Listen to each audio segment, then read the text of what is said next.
Well, hey there team, and welcome back to the channel. Welcome to my review of MechWarrior 5 Clans. So I already did an overview of this, and it kind of acts as a bit of a part one. I covered off on my first 2 hours of the game. That's how I do overviews. So early impressions, laying out the basic mechanics, that sort of thing. But in the background, I've been chipping away at this over the past week or two.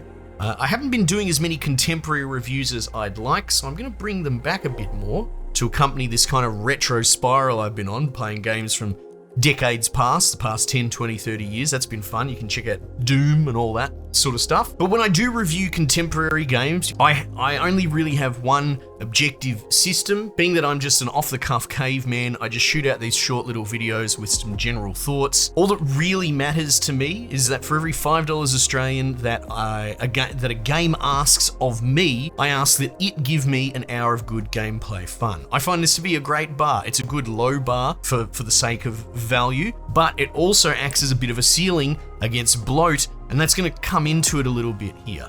Now, I still enjoyed this game immensely. Price point is around about $75 Australian. That's what we'll round it to, which I would say 15 hours is a fair deal. I've put 22 hours into it.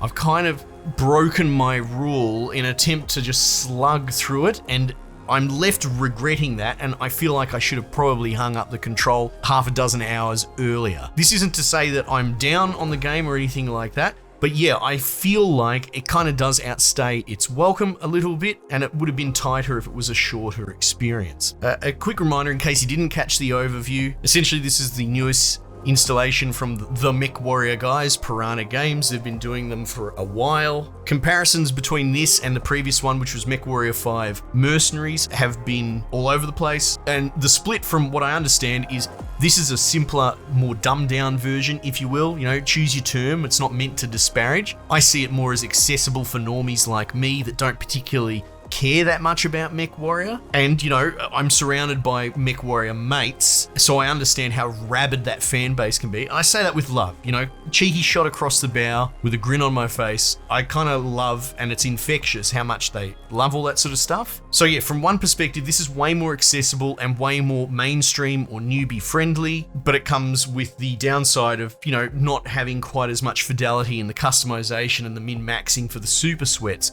That said, if you are one of the sweats that owns all the books and cares about all the lore, this is actually a really rich, arguably the richest entry of game that goes into kind of, you know, putting your books on the big screen in a way. And like I said, one of my best mates, really into it, loved the story. And as best as I understand, this is a very pivotal moment in the universe that has been built out in the books. Kind of a Cold War going hot. You have like the inner sphere normies, kind of more boring Earth type people. And then you've got the psychopath dudes that all got exiled out, and they're just the hardcore sweaty clans. And that's who you're playing as. You're one of the clans. You're clan Khan, or whatever they call Smoke Jaguar. All the clans are kind of one-dimensional in that they all represent a different personality trait, kind of like they're all characters out of Inside Out.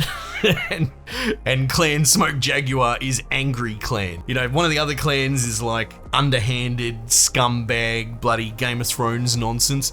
These guys are like, hit it until it's dead and do it honorably. And it's kind of awesome, just their entire structure, the way they probably, you know, order McDonald's at the drive-thru. They just scream at each other. And it's, in a way, in a weird way, it's kind of refreshing. So look, I got a kick out of the story, but these clans all teaming up and saying, bugger it, we're going to invade the inner sphere. And they're all just, every interaction with them is how dishonorable the inner sphere is, how disgusting they are, how beneath them they are, dishonorable, you know, just this whole elitist look. And it's a very different take from what you're probably used to with a lot of modern storytelling. Anyway, I got a kick out of it, and my mate who's a big fan, he got a kick out of it as well. So I feel like it's going to please everyone, at least from the story perspective. But yes, it is much more linear than previous entries. While there is an argument that it's more dumbed down, you know, you can't really swap out arms and legs and stuff on your mechs, and this is more of a clan constraint as I understand it. They have the mechs that they use, and, you know, it's sort of like, well, they kind of laugh at some of the mechs that you come up against that are kind of cobbled together. It's almost a meta joke, I suppose, at previous games. Like, the customization mentality is an inner sphere mentality and that's beneath us in this game. So they're all very strict, and mechanically that bears out. There is some customization, and I didn't get into it too much because it is quite overwhelming. But one of the coolest things that I came across is that they have these things called omnipods, which essentially are just loadouts. You can unlock them with XP from your car, from your little MechWarrior. As you upgrade it, you can unlock new loadouts, and then all you gotta do is press a button and it will automatically fill the missing bits in from the store. So very, very friendly, very welcome, probably the best feature of this whole game. So if you wanna switch from like a sort of missile rack to a gunboat with auto cannons, you can do that. You unlock the loadout, you just press go on it, you pay the dollars, and off you go. Rock and roll. You got your little 5-man squad, they've got their little specialities, and you can do the same thing for them. So it is fiddly enough to keep someone like me engaged that's not really into it. Sort of almost XCOM light in a way. Again, people hear some of these words the wrong way. XCOM more accessible, babies first XCOM. I keep using that as a touchstone, but that kind of meta layer where you're managing things in your base, you know, it's got some research, it's got repairing mechs and buying new engineers and scientists. So it's got some of that stuff in there. It's enough. It's cool. I did talk about how I feel this game's a bit bloated, and it's got some issues that get squeezed a little bit harder into the later loop. So consider the way that your power creep works in this game, because it's progression based, right? RPG-esque. You're unlocking things, getting better weapons, and this game telegraphs that a better weapon is a longer range. And you're getting to a point where you kind of want to fight dudes at a kilometer away, that sort of thing, 900 meters. Except the game kind of knows this, and instead of designing around that, it becomes a bit sort of cheaper, and it becomes more and more obvious the harder it grinds against you and the further you push in, to the point where, like I said, I kind of burnt myself out in the tail end. The missions are very linear, and it's pretty overt because on the little mini map, you can see that red outline, do not stray from this path. You're essentially walking down a corridor, and quite often it'll put you through a dog leg into an encounter with dudes point blank on top of you.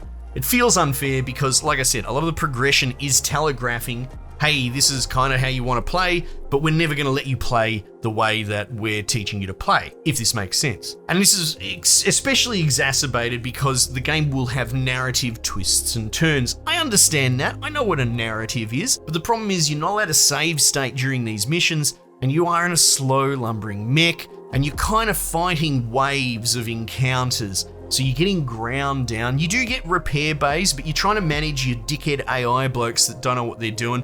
And if they get an arm or leg blown off in the first 5 minutes of a mission, the repair bay's not going to stop him from being, well, good for him, he's 100% hull and he's got one machine gun. He's, you know, might as well spit on them. So this becomes a real problem because the game's idea of ramping and having narrative twists manifest in gameplay is, hey, the bad guys are going to drop a drop ship of 4 heavy mechs point blank. I'm talking 100, 200 meters away from your guys, and they're all at 30% health and they're missing arms and legs and shit.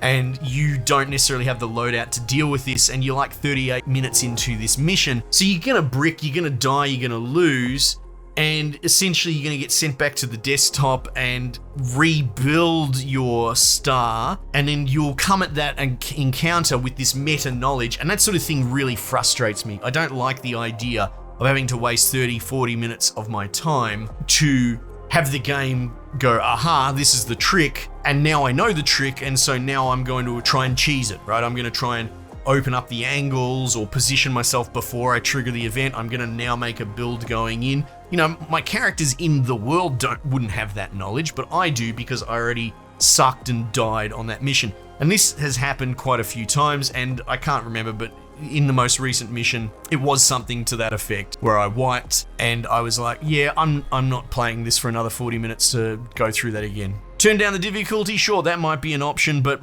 my concern, I believe, and I think I've put it across in words fairly well, is that there is actually a gameplay concept design issue going on here. It's not that I'm finding it difficult per se. I'm finding that its idea of difficulty is to bushwhack me 30 minutes in and sort of say, gotcha, for something I couldn't really have warded against in that case. So yeah, that's frustrating. I suppose you'd say that it left a bitter taste in my mouth, but if anything, that reinforces what I do still preach about, and a lot of my audience is on board with it, because we skew a little bit older, we've got busy lives, and to be perfectly honest, and not to sound elitist to maybe some of the younger blokes, money's less important than your time being respected. I'm not saying people are just flippant with their money, but it's more, you've probably only got a couple of hours to play during a week of anything between the screaming kids and the wife and the mortgage and all that sort of stuff. And so it's kind of important to try and get the most out of those hours. So anyway, look, that's my excuse for sort of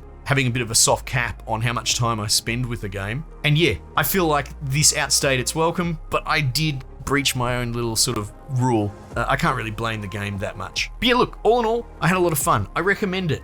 It is a very steep price for what is ultimately a pretty linear narrative experience. So I guess buyer beware. Replayability, I would say, is probably limited as well. But from the perspective of like a hardcore fan, especially someone that really enjoys the lore and the world building, this is a must buy, and it is absolute fan service. As someone that's thinking about dipping their toes into the MechWarrior universe, this is definitely the first game. However, maybe you want to get it on sale or something like that. But yeah, I had fun with it. I'm definitely warmed up to the MechWarrior franchise or the BattleTech franchise much more because of this. So mission complete, and you might see me going back to check out Mercenaries or BattleTech or even some of the bloody Super Nintendo ones from back in the day, since I'm doing a lot of retro reviews now. Anyway, these are my thoughts. Might just leave it there for the time being, and I'll catch you guys on the next one.